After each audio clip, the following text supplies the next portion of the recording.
Good morning, good afternoon, or good evening, whatever time it is where you're watching. This is Maren Costa from Unapologetically Maren, the Cornbread Chronicles. Today on episode 11, we have with us Jessica, better known as Jessica Cush on TikTok. She is here to tell us a little bit about herself and her journey with things through narcissism and body morphicity and lots of other things to do with mental health. So, Jess, I'm going to send it all to you. And how are you today? I'm good. I'm good. Thank you, Maren. How are you? Good. I'm doing just Good. great. Just great. So I So guess tell I us a guess little bit. I guess one thing is I don't really like to blabber on and on about myself, but I'm going to do it because I have had some experiences that I think have really shaped me into the person that I am, the person that you know and love, and my Right. friends and family know and love now. We wouldn't be the people that we are without the experiences that we've been through, and so I guess for me, a lot of things really started with me with mental health and issues such as that back when I was about 13 years old. I was a chubby kid. My brother looked like Zach Same. Morris from Saved by the Bell. Same. Yeah, with collared shirts and great hair, tall and skinny, 6'3", quarterback of the football team, popular with the ladies. And then there Yeah. was short, chubby, kind of shy little me. And most people don't even realize what an introvert I really am because I'm like the world's most extroverted Extrovert. introvert. And I know that Yeah. that makes sense to people who also are that way. Yeah. As a kid, when I moved, I went to school. I grew up in San Antonio. I was born and raised in I was born and raised. Sorry, San I was Antonio, born and Texas. raised. I was born and raised in San Antonio, Texas. And so the majority of my friends growing up were either black or Latino, like they were Mexican mostly. My friends were the kids of Mexican nationals. And Mhm. so I kind of grew up in that culture because I know a lot of people even now are like, why does she speak Spanish? Why does she listen to Spanish music? It's because I grew up in the culture and I just kind of always fit in with those kids. They always accepted me as one of their own. And Yeah. so I've always loved those people. So a lot of people don't realize I'm half white, I'm half Native American, but in my heart, I'm Latino. Okay. So you just gotta leave it with that. So those are the people I grew up with. Very diverse population in San Antonio. It's a city of 1 million people. So when I lived in San Antonio, honestly, things weren't really that bad for me. But when my parents, when I was 13 years old, they moved my brother and I.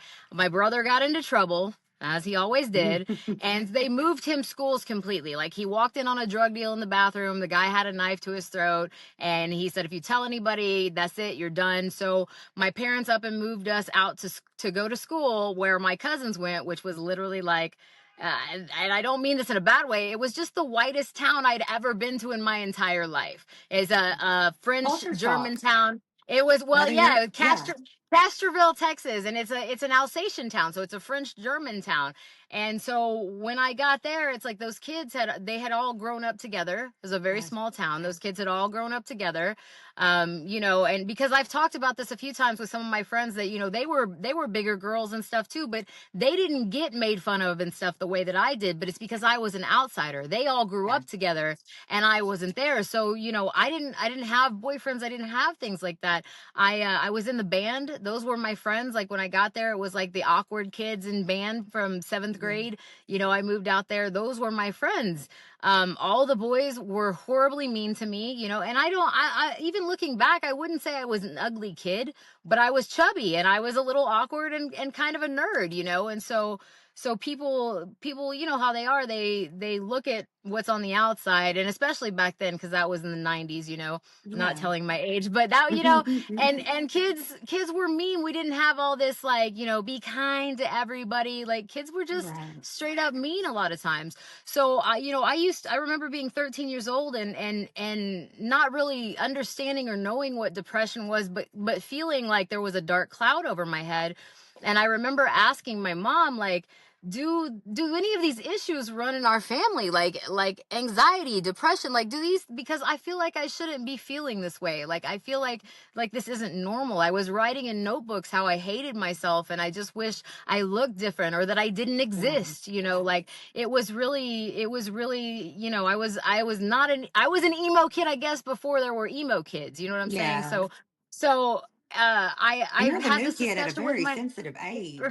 Yeah, and yeah, because you're already, I mean, I think I hit puberty around, like, I was barely turning 11 years old, and already Yeah. I went from being flat chested to I got a full set of boobs now, and now all these Right, weird things are right. happening to me. So I've already been going through this awkward phase in my life, and then on top of it, here are these, adolescent boys who are doing nothing but making it worse for me by, oh, you got a big butt, you're fat, you're ugly, you're weird, you're, all those things that they say to you. And I was a straight A student without cracking books. So, and in a town where these kids were always very competitive with one another, Yeah. I just didn't fit in. So the people that accepted me first were, they were the band nerds. Those were my people. And I played the French horn.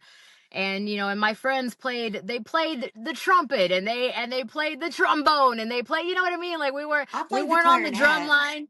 Yeah, hey, my mom played the clarinet, but we weren't on the drum line. We weren't Yeah. the cool kids of band, you know what I'm saying? We Right, were, right, we were right, playing the who plays the French horn? Nobody. Me right. for 7 years. But just all these things, and these boys just took it upon themselves from the time I was in 7th grade, really, until we graduated, because I went to school there with those kids until I graduated.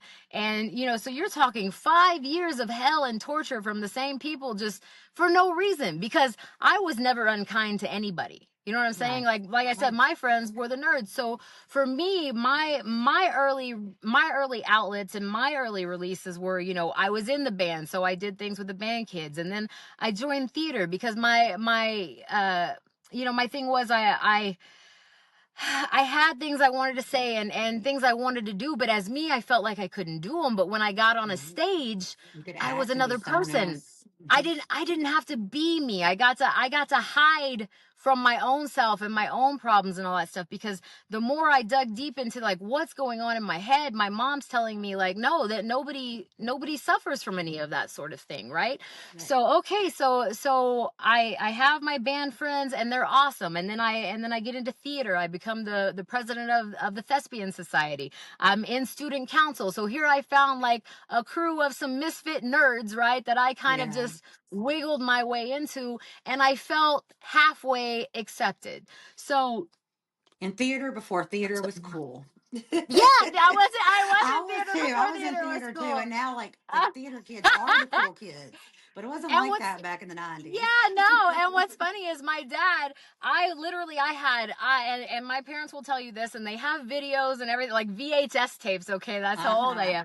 am, of me doing these plays. And I had awards on awards on awards, even in high school when I graduated in class favorites, even though I didn't think I was going to win because I wasn't a so-called popular kid. I was Right. voted most talented in my class because Awesome. I did sing, and I was in band, and I was in theater, but everybody, I mean, they saw me as talented, but nobody saw me as, like, a Cool. pretty person, you Yeah, know what I mean? Or pretty. Yeah. cool. Right. And not the way you want to be seen when you're a teenager, because you know how it is, Right. like, I want to be, you want to be I want to cool, be like the cheerleaders and popular. stuff. Right, right. Right, right. And instead, that was like, for me, that my whole junior high and high school situation was like Mean Girls, essentially, except it was mostly boys. There were some girls that were mean, but it was mostly the boys that were mean. Yeah. And so I went through all that time, and okay, like, in the summers I was going to theater camp at Texas. Well, it used to be Southwest Texas State University in San Marcos, which later became Texas State University.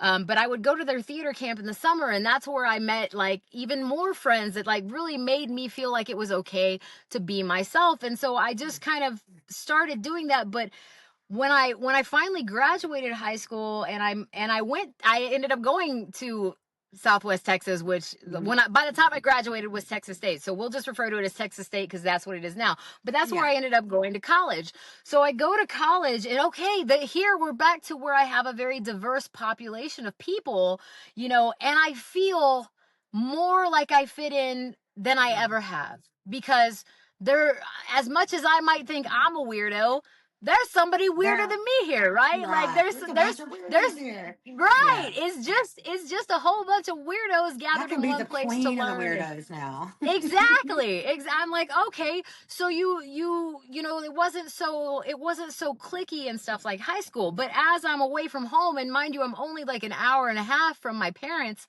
like, I'm adjusting fairly well, but at the same time, I'm still like, why do I continue to feel this way? And I ask my mom again, hey, listen, are you sure that none of these problems exist in our family? And by this time, my mom is around, like, she's around 40-ish, right? So I'm 17 years old, off at college by myself because I graduated pretty young. So I'm Right. 17 years old, off at college by myself, living in the dorm, working, making friends, but going, God, something just, and my mom says, no, like, there's no history of it that I'm aware of. Okay, well, that's the thing that stuck in my mind that I'm aware of. So at the time, they had a clinic on campus. And I said, you know what, like, this just, I shouldn't, why am I crying myself to sleep at night for no reason? Why do I care what these people think about me? Why does it still haunt me what these people, how they tortured me, in school, like the things they said to me? Why? Because it didn't matter how chubby or skinny I was. I always saw like this, I had body dysmorphia really bad. I always just saw the worst version of myself when I looked in the mirror. And so I decided one day, okay, I'm going to go to the clinic. I scheduled an appointment. Listen, I want to see your psychiatrist. Like, and they're like, well, what's going on with you? I said, well, I can't tell you exactly. Like, I want to talk to them because I just feel like something's not right. And I need somebody to listen. And I need somebody to tell me that I'm not crazy or that I am crazy. One of the two. Whatever the issue is, I need to know.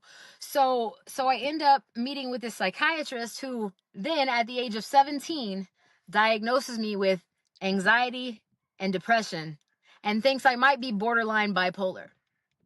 So I go back to my mom after I found this out and I start these medications and I start feeling like slightly better. I go back to my mom and I said, listen, I'm going to tell you what's going on. I went to see a psychiatrist who tells me these are the issues that I have going on. Are you sure that none of this exists? And my mom says to me, I was going to bring it up to you. I didn't know you had been to the doctor, but I only recently learned as I was over helping your grandma and grandpa with their medications that they've both been on Prozac for about 10 years. Okay, anybody that knows anything about Prozac knows that's I've heard part of that. right. It's for depression and anxiety and all this stuff. My face, like Right. this. I've been asking. I said, Mom, how did you not know? Why did no? She goes, well, but you got to understand, this is like 1999, 2000. Right. Okay. My mom is like, at that time, she'd be like 41, 42 years old. All of these things were so taboo in her time Yeah. when she was Yeah. growing up, when she was a teenager. Mental Right. health issues, that's not a thing. What is that? Right. And then growing up in San Antonio doesn't make it any better because when you grow up around Latinos, they don't believe in mental health issues. If you've seen Marcelo Hernandez's comedy special and he's talking about, he's Cuban and Dominican and he's talking about his mom. He said, I told my mom I had ADHD. I got diagnosed with ADHD and she told me I didn't have it. So I don't have it. Right? Right. Because that's Because my that's mom the said. that's the thing. Right. Right. And that's the thing with Latino families too, is like they don't, mental health issues, that's not a thing. That's like, it's like, go take a nap, you're fine. It's becoming a little more acceptable, but back in those times, no, nobody, everything was really taboo. So I can't fault my mom for that because how could she prepare me for something she knew nothing about? Right. Right. So that was like a big turning point for me, though, was understanding that, okay, this is how I am, like that. I'm not crazy. I have some issues, and this has been going on for now like 7 to 8 years. You know what I'm saying? Like, it's been, we're getting into my college years. I'm taking these medicines. I'm feeling better. I'm making friends. And at this point, I had not really even dated. And then I met this guy who like was really awesome, super good looking, super fun. We hung out every day. We were like best friends. And like, I think like he really had a thing for me, and I'm starting to like feel better about myself. I'm like, man, I really, really like this guy. And he was a bartender at one of the clubs at 6th Street in Austin. Mm-hmm. And anyway, we were out one night, me and my friends, and I'm like, man, I'm really like doing well. Like, I feel like I'm doing, like here we are down the road. I'm getting closer to finishing college. I'm feeling pretty good about myself. I've been hanging out with this guy, and we've never said like, oh, we're anything more than friends, and that's Yeah. fine. But we're at the bar and he's bartending, and I'm gonna be honest, I experimented with some things in you know what I mean, And Mm-hmm.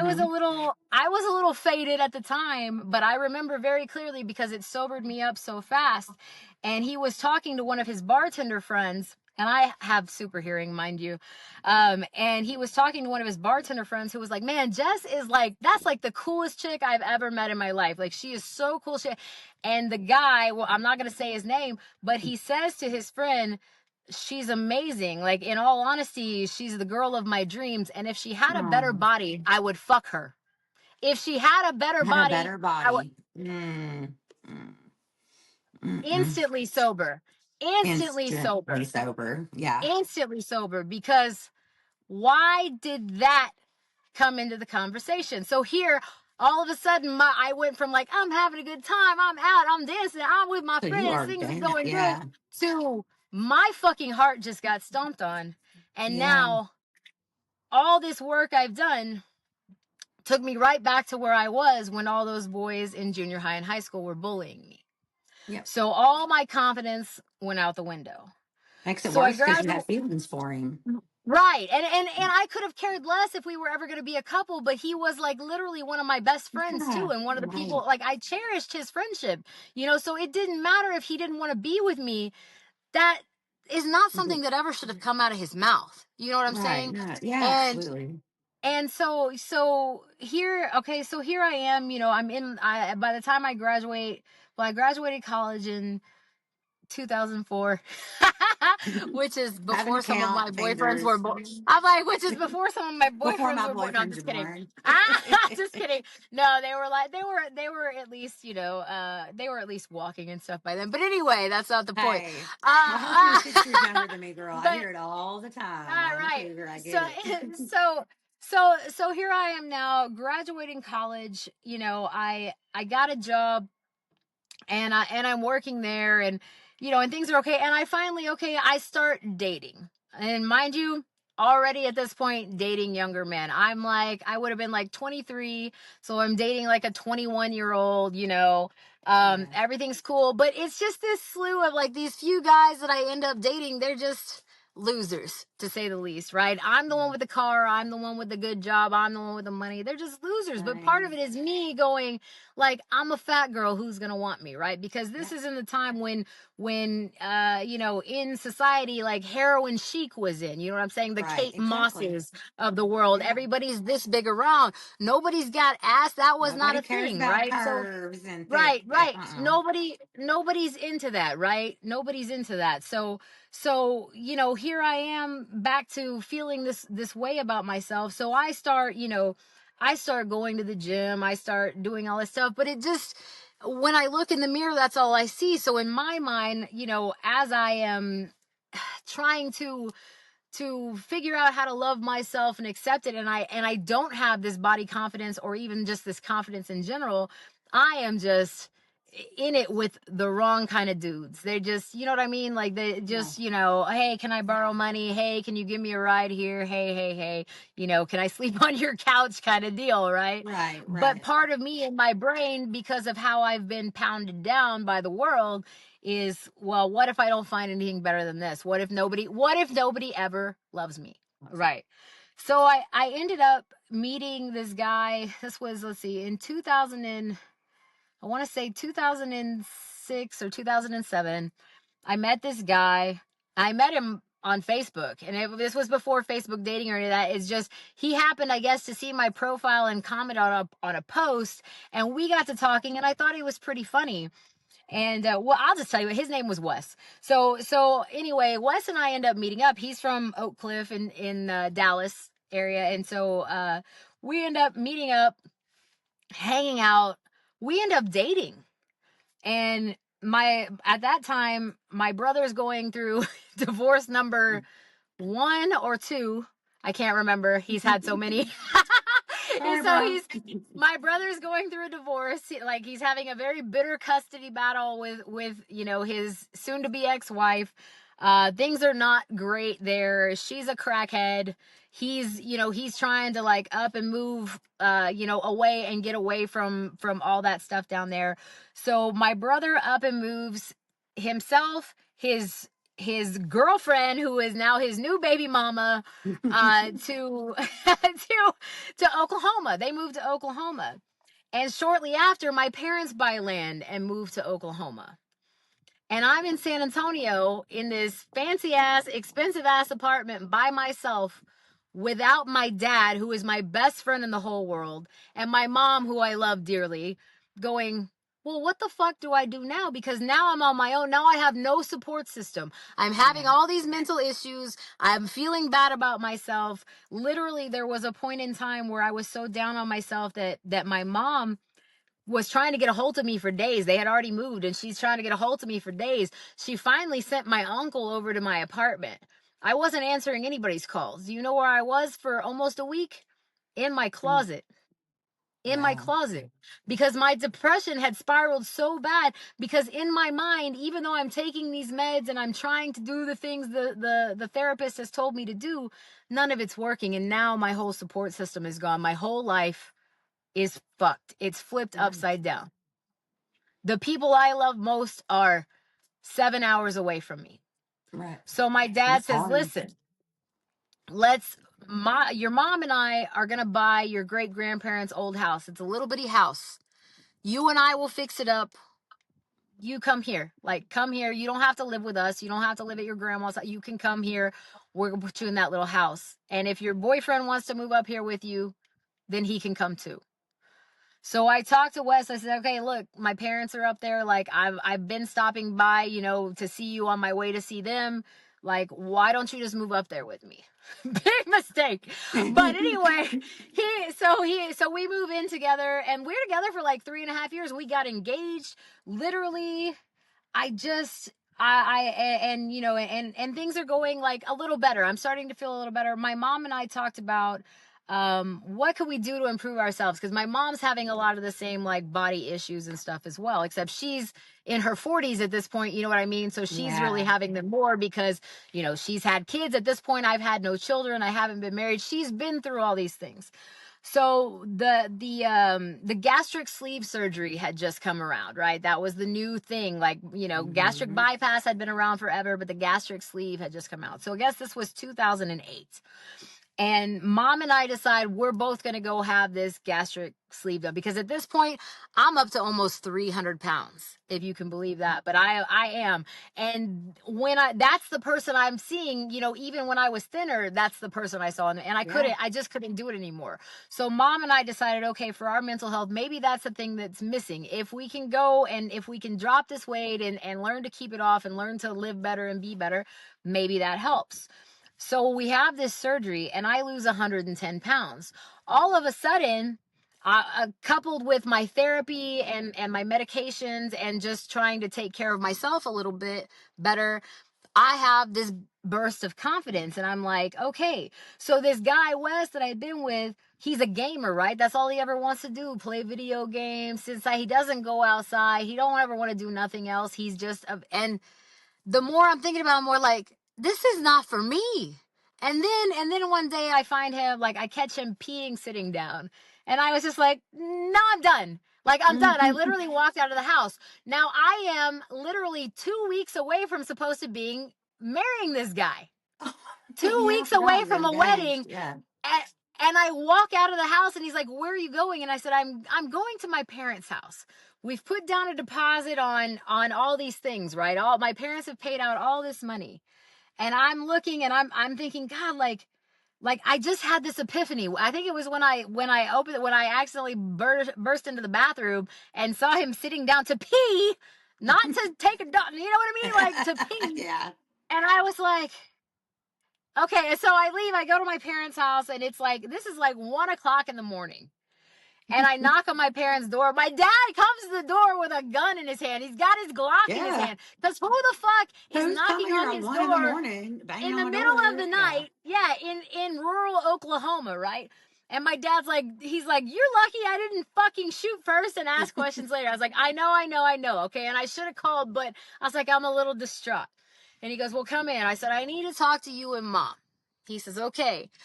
So I go and I sit down with my parents and I said, look, I know we've spent all this money and we have the dress and we have this and we have that. But listen, like, I've just had this epiphany.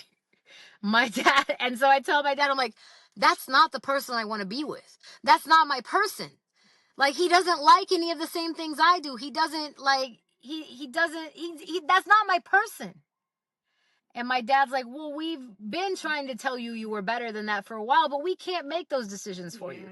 Because, see, unlike most people, I have very wonderful parents who always just allowed me to be who I wanted to be and to make my own mistakes. And they just try to guide me along the way, but not treat me like shit because I didn't do things the way they would have done them.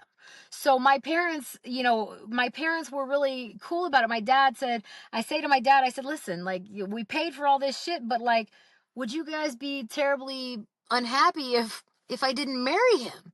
And my dad looks at me and he says, fuck no, I'll start making phone calls in the morning. He just hugged me and he kissed me on the forehead. Yeah. And I thought, and my dad said, well, what happened? Like, why do you finally see what we've been seeing?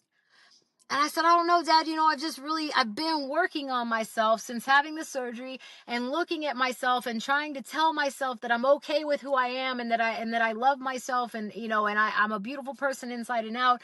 And, you know, and I'm trying to find myself, and all he wants to do is play video games and pee sitting down. And my dad just busts out laughing because he's like, I always told you he was a puss, you know. And I was like, oh God, here it is. My dad also, if you want to know why I have no filter, it's because I am 100% my father's daughter, right? Okay, so 2 weeks before this wedding, here the next day is my dad and my mom calling everybody. And everybody said, you know what? She can keep the gifts. We're not even worried about it. You know, we just want Jess to be happy. You. That Right. was the same Everybody. with me. I get it. And mine happened right after weight loss surgery too. Yeah, when I found everybody knew it. myself, and you're like, what? Yeah. Well, we both worked at WinStar. I was a casino host down at WinStar, and when he was a loser with no job, I had gotten him a job down there, right? So he yeah, so here he is, like, everybody there was like, well, we don't know everybody. Well, we don't even understand why you two were together because you're way too good for him. But I didn't see myself that way because I made a number more important than who I am on the inside. You know what I'm saying? Like, my weight was heavier, like, on my mind than it was my body, if that makes sense. Absolutely. So everybody's telling me, you know, you were too good for him, you were too pretty for him. And even though I didn't see myself that way, that's what people always told me. My dad always told me, you're too pretty for makeup. Like, even though I'm not wearing makeup now, I don't wear makeup. I do lashes, I do fingernails. My dad told me my whole life, you're too pretty for makeup. Your skin's too pretty. Your complexion's too pretty. Your smile's too pretty. You don't need it. You don't need it. And I'm the only one who didn't believe that. Right. Which, you know, and that's the unfortunate thing about having mental issues is it doesn't matter how many people tell you that same thing until you believe it yourself. It's not a real thing for you. Right. So everybody's like, okay, so now everybody's super excited, right? Then all of a sudden, out of the woodwork, here comes men from all different directions, really good looking younger guys, you know, asking me out. And then I have a few boyfriends here and there. Then I end up making some friends. In 2009, I'm at a Casey Donahue concert in Davis, Oklahoma. And this guy, first of all, he obviously didn't know me very well. He was there with a bunch of his friends, but I'm waiting in line to meet and greet with Casey Donahue. And this guy who had been, like, hanging out with me and my friends all night, I didn't even know his name. I knew all his friends' names, mind you. I didn't even know his name. He puts his arm around me and he's like, do you want to meet me in the parking lot? And I looked at him and I was like, motherfucker, are we going to fight? Like, what's going on? And my friend's like, he wants to know if you want to take him home. And I was like, oh, hell no. I was like, listen, I am not that kind of girl. Like, I am very much a relationship person. I don't do one night stands. I don't give my energy to just anybody. Like, I actually have a little bit of respect for myself, unlike a lot of other people. So, but somehow I end up seeing this drunk guy again at a rodeo a few weeks later, and he's like, "Listen, I'm sorry about how I acted. I'm sorry." He's like, "We're having a party at my house. You and your friends should come." So, all right. So I start hanging out with them on a regular basis. Him and his crew of friends. They're all like cute little country boys, for Southern Oklahoma. You know what I mean? They're Right, cute little right. like rodeo country boys. And I'm going over there about 6 months. I sleep on the couch when I'm there. Everybody's used to seeing me. And then one day, my friend's name is Nick. So one day I called Nick. I was like, "Hey, are we still going out to the bar? Are we still going out tonight?" He's like, "Yeah." He's like, "I'm not home yet. I'm still at work, but you know the code to the garage. Just let yourself in." So I go in the house, and here is this guy sitting in the living room. And I have no clue who this guy is, but he starts talking to me, and he's like, "Hey, like, we're going to have a party later. I know you're going out with Nick and them, but you should come." He's hitting on me, right? He's like, "Give me your Yeah. phone number." Well, it turns out this guy lives in the back bedroom of the house. This is why I'd never seen him. And he's fresh out of rehab. And his name, Mm. we're not even changing his name. And his name is Kyle. It's an appropriate name for him. And I give Kyle my number because I'm like, he's kind of cute, honestly. But we start talking. He's funny. He's charming. He's all these things, right? Before I know it, Kyle and I are hanging out on a regular basis. I'm going to Nick's house. I'm no longer sleeping on the couch. Now I'm living in Kyle's room. So Kyle and Nick start having issues. They've been best friends since they were like in junior high, but apparently Nick had a thing for me. Kyle and Nick start having issues. Kyle decides he's going to move out. He says, "You want to move in with me?" I'm thinking, "Hey, this has been going pretty well. We've been together like 2 months at this point." I'm like, "You know what? Why not? This feels right." Okay. Yeah. So we move in together. Things are okay, like they're going okay. And then, uh, And and those that then, know my story are laughing right now because this is because like the identical, similarities are insane. Had just right, had the gastric bypass, was finally right, loving on myself. Met a right, guy on the internet, started right, hanging out with him. Oh, and his nephew, because they're uncle and nephew, but they're the same. They're only 2 years apart. right, So I'm seeing the uncle. The nephew lives in the other room in the apartment. I end up with the nephew in the other room of the right, apartment. Moved in with him after 2 months. Narcissist. Yes, ma'am. right, right. We have So too many yeah, similarities. so Kyle and I move in together. Things are still going pretty well, but like also I'm noticing like these girls from Duncan that he went to high school with, like sometimes will stop by our driveway, whenever like we're at the house or whatever. Anyway, long story short, even though I was on birth control, I was heavily drinking at the time. We were at the bar all the time. I end up pregnant. Okay. We've been together at this point about 6 months, and I end up pregnant with my oldest daughter. And Kyle at this point is heavily drinking. When he had gone to rehab, he had an OxyContin addiction.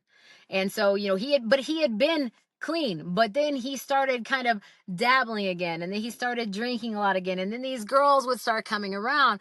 Well, one day I happened to see a message on his phone, and it's from a girl he used to date who used to live there, and she's saying like, "I love you" and all this stuff. And like I find this and I confront him about it, and he just like flips out on me, right? Because obviously they do no wrong, and then he starts gaslighting me. "Well, what about all the guys I don't know what guys you're talking about, because you don't even allow me to leave the house without you." You know Right. what I'm saying? Like, I am Right. either in this house by myself, or I am wherever the fuck you are. Right. So anyway, I decide, okay, we're having a baby. I don't want my kid to not have a dad, all these things. So I decide I'm going to let this one time slide. One time for the one time, okay, we're going to work it out because we got a baby coming. So the next thing I know, he's asking me to marry him, and we're getting married, and I'm like, at this point I'm 6 months pregnant. We're getting married. Okay. So, and it should have been a red flag, all his friends showing up, and the gifts they brought for our wedding gifts were like, the half gallons of fucking Crown and Right. tequila. I am 6 months pregnant. And they're like, "This is a gift for you and Kyle." And I'm like, "Oh my Yeah. God." I mean, Kyle. So yeah, so so we get married, you know, and things just don't get better. And then now I have a baby, and now I have, you know, I have postpartum, which nobody really talks about either, you know, and I have Mm. all these things going on, and all my mental state now, where I was doing well, now that I've been with this man who constantly gaslights me and projects things on me, and Yeah. you know, and I want to keep it together, because, you know, my parents were such a good example, and my grandparents too, such a good Mm. example of love and healthy relationships and staying together and working things out. And I'm going, you know, I don't want to be like my brother, who was married for the third time by the time he was 27 years old, you know, and here I am, you know, 29 years old, about to have my first kid. I just got married, and I'm with this man who has already cheated on me, and who can't quit drinking and dabbling with, you know, with his old ways. Yeah. Well, finally, I kind of give him an ultimatum. He gets clean, and he's clean for, we'll say, about 8 years. But even in the midst of that, you know, when we have more kids, you know, obviously, because we ended up having 4 kids, but it seemed like every time we were in a rough spot, he knocked me up. You know what I mean? And that was his way to keep, because I think in his mind, he knew I was there because of my children. Like, I was there Yeah. because I don't want to break up a family. Yeah. So every time I threatened to leave, he found a way to get me pregnant, right? So I just go through this, and I mean, and I know I have these sneaking suspicions that he's out running around and all this stuff. Well, then fast forward to, we put a house in. My parents give us 2 acres of land. We put a house in next to theirs. He gets a CDL. He starts working in the oil field, and in the oil field in Oklahoma, anybody that's from here, around here, knows, like, you drugs run rampant. Oklahoma is like meth central, right? So people can all, like, especially if you're an addict, people throw stuff in your face long enough, eventually, you know, Yeah. Yeah. you already have those tendencies, right? So he was clean for a while, and then people were just, you know, it became people shoving it in his face on a regular basis, and he started dabbling in meth. And then he wasn't just dabbling anymore. And then the next thing you know, he's always in a bad mood, or like, his money, you give him $100 on Monday, by Wednesday he has no money left for lunch and cigarettes because somebody stole it out of his truck, or whatever, you know, things are disappearing, things are getting pawned, things are, you know what I mean? Like, Yeah. and my whole life is just, I'm going, God, I have all these kids now, and what do I do? Like, what do I do? I've always had a job, so it's not like, I'm going, what are my options here? And I'm talking to him like, I need, you know, you need to go back to rehab. You need to get clean. You need to do this. You need to work on yourself. But in the midst of this, at the times when he's super fucked up and passed out and stuff because he's taken too many Xanax, or he's too spun out on dope or coke or whatever he got his hands on, I'm going through his phone, and I'm screenshotting, and I'm screenshotting, and I'm screenshotting, because I already know what's coming when Yeah. I'm finally ready to pull the trigger on figuring out how to get myself the fuck out of this. So in the midst of all this, we go through this. We got married in 2011. So fast forward to, I've been dealing with this now 10 years. It's 20, well, almost. So 2020, July of 2020, my dad had been in and out of doctor's offices. He had this itch that wouldn't go away. Nobody could diagnose what was going on with him, you know, anything like that. He ends up going to this neurologist who runs these tests on him and is really, like, carefully looking at his blood work and all these things that doctors have been overlooking, and discovers that my dad has stage 4 metastatic melanoma Oh, wow. that went undiagnosed. 3 years he was in and out of doctor's office, specialties, everything. And 3 years, nobody caught this until a fucking brain doctor, of all people, decided to dig a little deeper into some extra things and finds out my dad has stage 4 metastatic melanoma. Now, here is Kyle telling me, I don't want you going over, because he hates my parents, right? Because they're the Right. root of all evil, because they're Right. supportive of me, basically, and they Exactly. don't like him. And you know, he's like, don't take the girls over there. I don't want them seeing them, blah, blah, blah. You know, my dad is, you know, my dad's my best friend in the whole world. He's my hero. He's my favorite human of all time. And here is my narcissist ex saying, I'm going to do this, this, and this. I'm going to do, and he's spending all our money and all this stuff like crazy, but he doesn't want me to visit my parents. He doesn't want my daughters going over there. Telling me, I hope everybody in your fucking family dies, threatening to blow up vehicles, all this shit. And my dad tells me as he's getting closer, because he waited to tell me last his diagnosis and how things were going to work, because Man, they our told lives him, are similar. yeah, they told him he probably only had like 6 to 9 months, right? So dad sits me down and he says, listen, he says, Jessica, you are the smartest person I've ever known in my entire life. You can do anything you want to do. You can be anything you want to be. And I've known it from the moment I looked into your eyes the day you were born. Quit being a fucking dumbass. I need you to be okay so you can take care of my girls. And when he was talking about his girls, he meant me, but he meant my daughters and my mom and my grandma and all the girls that he loved, because he hated my ex-husband. Yeah. And he said to me, he said, I need you to be okay. And I looked him dead in the eyes with tears flowing down my fucking face. And I said, Dad, the only promise that I can make you is that I will try to be a better version of me every day. Every day I will try to be just a little bit better me than I was the day before. That's the only promise that I can make you. And I promise you I will do that. And he said, that's all I can ask of you. Right. So this was July. We had this talk in about September, and by May he's on a downhill slide. And by the middle of May, he's gone. And on the day he died, I'm in the driveway on my knees in the gravel, just screaming and bawling my eyes out. And my ex really was pretending like he cared, but didn't give a Right. fuck. Right. Because remember, he had wished Mm-hmm. everybody dead in my family. And so here I am, heartbroken, my kids heartbroken, everybody devastated, and he's happy as a fucking clam. And I took about, I'm gonna say about a month. I was very mopey and very, and then I thought to myself, what the fuck are you What are you doing, doing? Jessica? Yeah. What the fuck are you doing? Because this is not, your dad would be so disappointed right now. And my whole life, that was my thing. That's why I didn't lose my virginity till I was almost 24, because I didn't want to come home pregnant at 16 and disappoint my dad. You know, none of that stuff. So I picked myself up by my fucking bootstraps and said, okay. And I started like really working on myself here. If that motherfucker wasn't going to talk nice to me, I was. So I started looking at myself in the mirror and saying, you know what? Like, I'm a good person. I have a good heart. Every day I start picking out something I like about myself. Man, I have pretty eyes. Man, and by the time I get done, I go, what the fuck do I even need this guy for? Mm-hmm. I'm the only one that's ever been able to consistently hold down a job. I don't do drugs. I've been raising 4 fucking children by myself. By myself. What is he even here for? And so he, at the time, was having a really bad binge on the meth and the coke and all these things. And he was having one of our friends get it for him.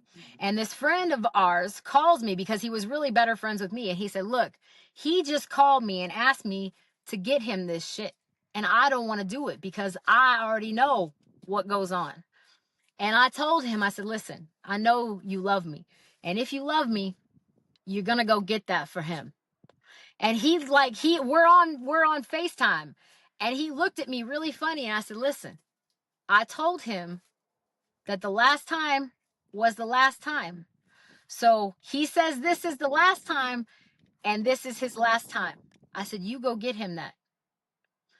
And he said, are you sure? And I said, yeah. So he went and he brought it to him. Well, sure enough, he blows through that like super quick. And when I won't give him any more money, because at that time I'm the only one with money, and when I won't give him any more money for any more stuff because the dog knocked it over, the wind blew it Mm-hmm. over, he gets pissed off. And he grabs my bottle of Xanax and he grabs a bottle of tequila and he throws the house key at me and says, fuck you and this house. I don't fucking need you. And he leaves. And when he walked out my door, I walked into my kitchen and pulled out from underneath my cabinets a brand new set of locks and keys, and I rekeyed my fucking house. And at 2 o'clock in the morning, my 11-year-old daughter at the time is in my living room. And she hears this like outside and this big thump. And she opened the door and she comes screaming into my room. Mom, Dad's on the porch and I think he's dead. Of course, I'm thinking, well, He's we're passed never going to out. be that lucky.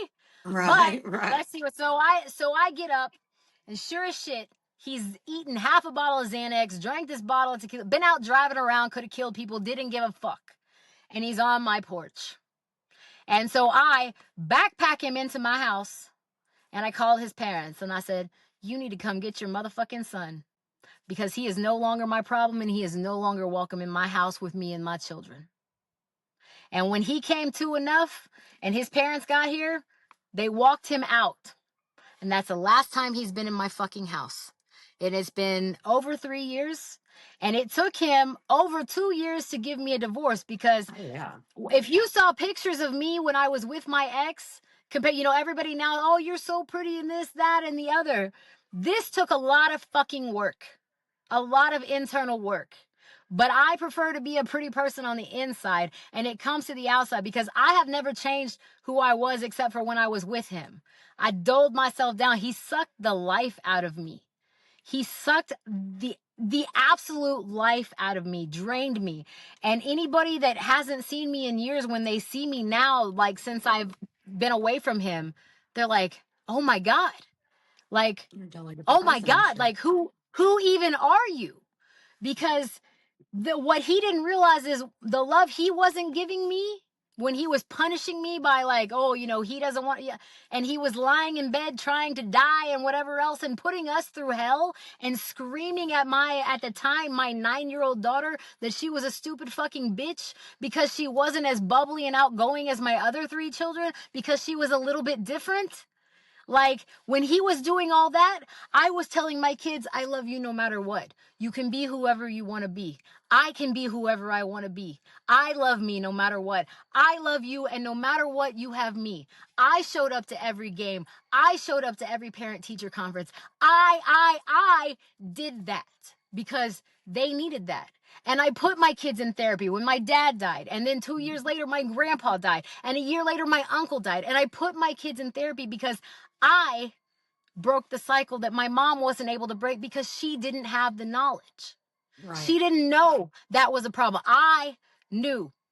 And so I made it a point to do that for my children, to break the cycle, to get them into that. And I made it a point to leave that stupid motherfucker so that my kids would realize that they deserved real love. And if they weren't gonna see me being loved properly by a man, then they were gonna see me doing it by myself, and knowing that they could do anything they fucking wanted to do if they just put their heart and their mind to it. And they don't need to worry about a man or anybody else, because you can do everything you need to do. Do not settle until you find somebody that loves you the way you deserve to be loved.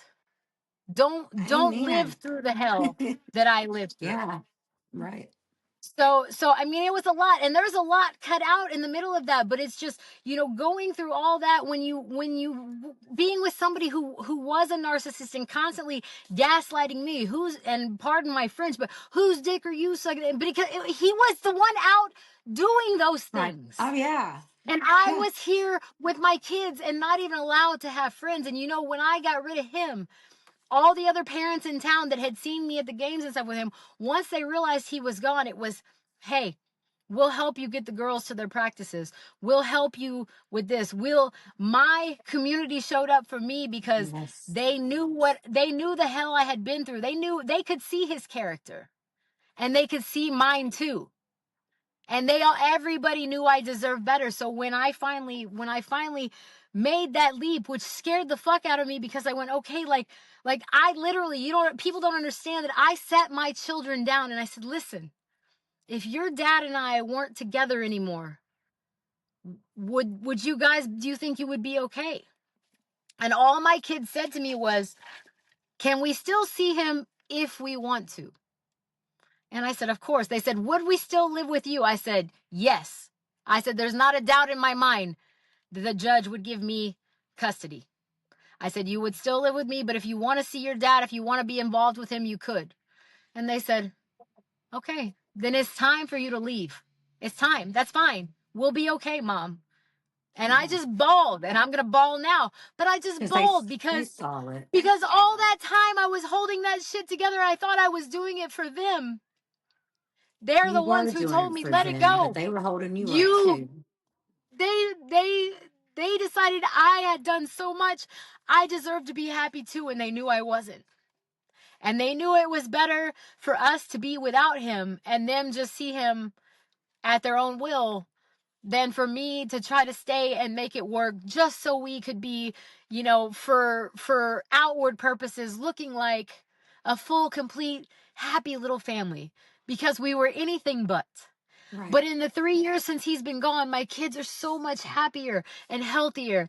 And even my angsty emo child, my 13-year-old, the one that's different from the others, she's come out of her shell. She hasn't seen her dad in 2.5 years. And I don't force her to. And I had it written into my divorce papers that my 2 older kids would not be forced to see him, that it would be at their will. And he agreed to it. And at one point he told me, whenever I served him with divorce papers, because I waited, we were going to do it ourselves, blah, blah, blah. And I waited and waited. I went, the way he is, he's never going to do Never it gonna unless do he it. gets his way. So I served him with those divorce papers, and I had all that stuff written in there. And when he got those papers, at first he was like, I'm going to fight you. I will get custody of those kids. And I looked him dead in the eyes and I said, I promise you that you don't want to go to war with me. And he said, oh, is that a threat? I said, did you hear me say I'm threatening you?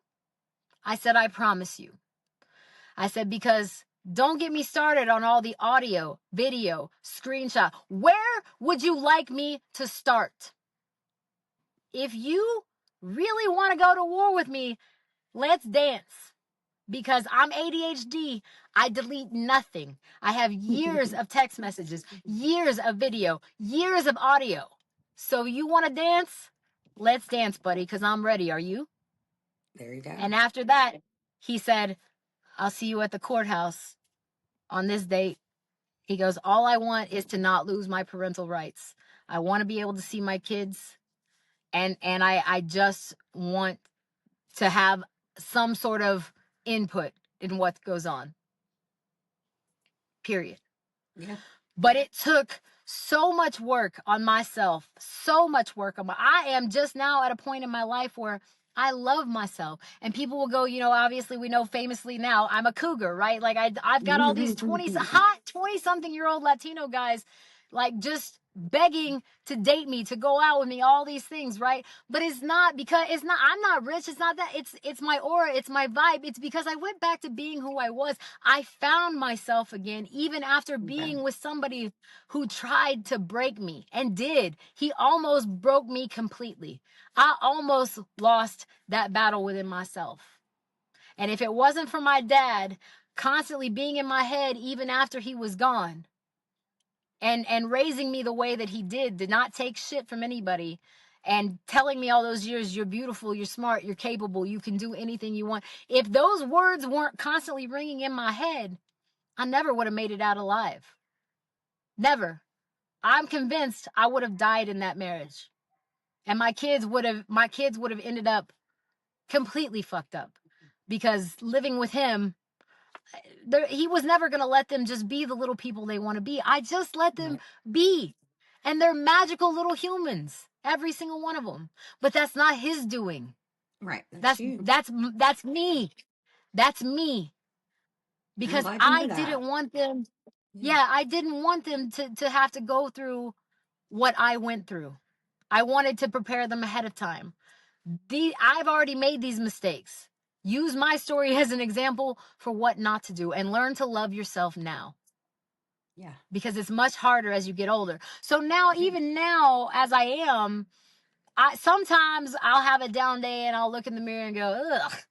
But sometimes I got a bad bitch moment. You know what I mean? I'm like, okay, Yeah. yeah, I'm kind of cute. I'm kind of feeling myself today, right? So, and we all have those days, but it's important. It's important that you don't let the bad days win, and that you don't continue to dwell on the past, because you cannot change a fucking thing about the past. There's only so much in life you can control anyway. So you control the things you can, and you try not to worry about the things that you can't. Absolutely. Because our But scars, may represent our past, but they don't depict our future. We right, do. We do. We have a say in right. what our future is. And men like, narcissists and men like your ex and my ex, they just thrive on women who have a low self esteem, who have a low self image, because it's so easy to get your hooks into people like that. Because Oh you're yeah. already in your mind thinking, I can't get better. Even if you're not saying it out Yeah. loud, you're already having these issues and these problems, and they thrive on that. And they'll put their fingers Yes. in there and they will drag you down deeper and farther than you've ever been. But it takes, like, you finding it, finally saying this, enough is enough. And like Yeah. saying for children, so many people do that. I'm going to stay because of the kids, but the kids see that you're not happy. Even if you don't fight in front of your kids, even if, Exactly. you try to keep everything hidden from your children, they're not stupid. Children know, and they can Exactly. sense it, they can feel it, and it's not healthy for them for you to stay in a relationship like that. Just Exactly. so you did the right thing. You did the best thing that you could do, and look at you now. You're thriving, And yeah. still working on yourself, still getting healthy, still being you, And raising he your lives at home. kids, and He lives at home with his parents 3 years later, and I maintain an entire house with 4 children in it by myself, there you go. without a man. And be so proud of yourself. And you don't need a man I now. If you're with someone, it's because you want to. it At that right. time, you needed someone to make you feel good about yourself. But now And that he you have didn't even found do that. yourself, I know, right? And that's what's worse, because mine was the same way. I mean, they were making me feel worse. But at the time, you're saying, I can't get better. They're all going to be like this. Let's Right. just make this one work, because it's not going to get better with the next one. And you Well, don't as want you to can get used to see, somebody yes, new. yes, exactly. But once you let that go and you find yourself, because I did too. Unfortunately, mine had to go to prison for me to get rid of him. But um, Yeah. it was 6 months later. I was in the best part of my life. I had found myself again, working on myself, just like Yeah. every aspect, mentally, emotionally, psychologically, physically. And that's when I met my now husband. I met him at Yeah. a strong point where I was a strong woman, and he got to meet me. Now, did have I fallen through in our marriage? Yeah, like a couple of years after we were married, I've had some rough times, but at least he knows who I am. He knows this Right. isn't me. That wasn't me. I was going through some mental health problems, and he's been there, held my hand. He held my hand when I went to rehab. I mean, he's been there. He's always been there, And and I have to try to. I some keep saying I don't deserve someone like that. Man, why is he still here? He's such an amazing man, but you have to remind yourself you're an amazing person too, Maren. You're not. You're a good person too, Maren. You exactly. do deserve And this. You some have to people know don't that you understand. do. If you've never dealt with mental health issues, some people don't understand that you really are not yourself when you're dealing with those struggles. I did things I wasn't proud of when I was with my ex-husband, when I was not, when he was gaslight, when I was going through all these things. I did things that were so out of character for me, and I hurt people that I loved, and it still eats at me to this day, but I can't change the fact that I did it. And I tell people all the time, like, you can't use your upbringing and all that stuff as your crutch and as your reason for why you're a fucked up person or why you do fucked up things, because I had amazing parents. Yeah, Amazing. same. Every bad decision, every bad thing I've ever done, that's on me, and I take It's on full me. accountability for that. And that's the difference between me and a lot of people, is that I take full accountability for the fact that I fucked up. Not my parents. They were fucking No, great. mine It too. was me, and I Mine's own it, still married to and never fight. Amazing yeah. parents, and Yeah, and well, my parents, I mean, they had their things, but my parents were amazing. I was raised yes, right. So I'm never going to, I tell my mom all the time, anywhere I fell short, that's not on you. yeah, Don't ever feel like you didn't do the best job ever of raising me, because you did. And every fuck up, I own it. That's on me, mom. That's not on you. You are amazing. You're an amazing human. My mom is a literal earth angel. Like, she is literally an angel without wings. And if it wasn't for her, I don't know what I would do. And even now, my mom, of course, my mom is always like, I think you should date people older. And my mom doesn't realize when I finally got at my best, that was when I met the guy we call, his nickname is Leche. But I was out at a club with some of my friends, and like, I was really looking good at the time. Like, I mean, I felt really good about myself. Here I'd been single for like almost a year. I left my ex. I'd been single for almost a year. Like, I was really feeling myself. And I went out, and one night, here I meet this guy who chased me out of the club and asked me for my phone number, and turned out to be the best man I could have ever had, like, in my life, because he just loved, we didn't even speak the same language, and he loved me exactly as I was, for who I was. Absolutely. Despite Amen. any differences, despite any faults, do you need money, like, for you want to get your nails done, that whatever.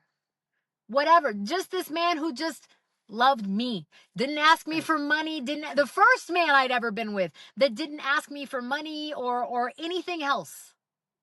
And that was a big confidence booster for me too. And people go, "Oh my Yeah. God, why would you date somebody who doesn't speak English?" I'm gonna tell you, it was the easiest relationship I ever had. And even now, talking like with the guy I've been talking to for a while, he doesn't speak English either. It's a much easier relationship, because people don't understand, you don't have to speak the same language as somebody. You just have to understand who they are as a person. It's not about Right. language, except for love language. You have to Yeah, I was know about to say how to that love love language. that Yeah. person. That's the only language that you need. But the first person you need to learn to love is yourself. It's And that yourself. sounds so cliche, but it It's not. is. And I'm not saying Yeah. nobody will love you, if you don't love yourself, but the right people will find you and love you when you learn to love yourself. Yeah. It's hard to love Period. someone else if you can't truly learn to love yourself. And it's Yeah. hard to be the So, best version of yourself and give the best version of yourself to someone else if you don't truly understand and know and love yourself. I am so yes. glad you came on stage and shared your story with us. We'll have to talk And talk another your ear time off. about how much we have in common, because I'm And, telling you, so yeah. many aspects of your story. I was like, yeah, yeah, yeah. Whoa, that's weird too. Yeah, me too. Me too. So we'll And talk if about that later. and if anybody watching this is trying to figure out where to start, like, even in your self-love journey, and where to start with, start with anything. Like, for me, and this sounds crazy, I'm just going to share this with you real quick before we go. This sounds crazy, Absolutely. but there's that song that goes, "On my mama, on my hood." I started Uh-huh. using that as my daily affirmation, and then I There you started go. doing that I thing look again where just fly. I every look day. good. Right, exactly. And then I started every day picking out, saying one nice thing about myself. My hair looks nice today. I have pretty lips. My eyes are really pretty. Like, I really like the shirt I'm wearing. Whatever, the Yeah. smallest thing. But if somebody else is not going to talk nice to you and treat you properly, treat yourself properly, and don't worry about what Amen. anybody else says or thinks. The root of everything is how you feel here, because, like I said, no matter how many times everybody around you, the whole world could tell you. Bad Bunny could come up to me. We know Benito's my boyfriend. He could come up to me and be like, "Oh my God, I think you're so beautiful." But if I don't believe it, I'll be like, whatever. Yeah. You know what I mean? Okay. Like, Yeah. Sure. right. Yeah. Because that's the thing people don't understand. And my dad used to always say, it's mind over matter. If you don't mind, it don't matter. So quit letting Absolutely. everybody else get in your way and hold you back, and focus on you and how you feel about yourself and Absolutely. what you think, and work from there. And every day just do it. And on the days that I got up and I felt like I failed at trying to be a little bit better, I would either just stop and start my day over again, like, okay, we're going to start from this point, or I would go to sleep and get up the next day and try again. Because that's the most important thing, that you just keep trying. You just keep getting back up. You just keep trying and trying to move forward and progress. Right. Because progress is greater than perfection. Yep. Period. You fall 3 times, pick yourself up four. Never, ever Exactly. stop picking yourself up. And Exactly. you ended it in the perfect way. Because I mean, the best advice we can make sure to remind everybody is you are enough. You're enough the way you are now. There's things you may want to change about yourself. There's things that you feel like can make you a better person. Okay, do so, as long as it's something that you feel is a positive benefit to your life, that you feel you need to Exactly. change for yourself. Never change for someone else. You are enough, just the way that you are. And if you ever Exactly. don't feel enough, look in the mirror and remind yourself, I am enough. And like Laura, do what Jess says. I look fly. I look good. Whatever it Dance in the takes. mirror and tell yourself, oh my mama, oh my hood, whatever you got to do. Do whatever Just it remind, takes. whatever it takes. It doesn't matter. And just always, and until you come back and listen to me again, you guys, just always remember, mental health is important. Mental health is very important. Self love, self respect. So we're going to head on out. But Jess, thank you so much for coming. And we really, really enjoyed listening to your story. And I'm so proud of you. You're an amazing person. And I'm glad that you've realized Thank that you. about yourself because I can tell that you do. And we will Thank you. see I you love you guys too. on the next one. Don't hang up. Bye bye.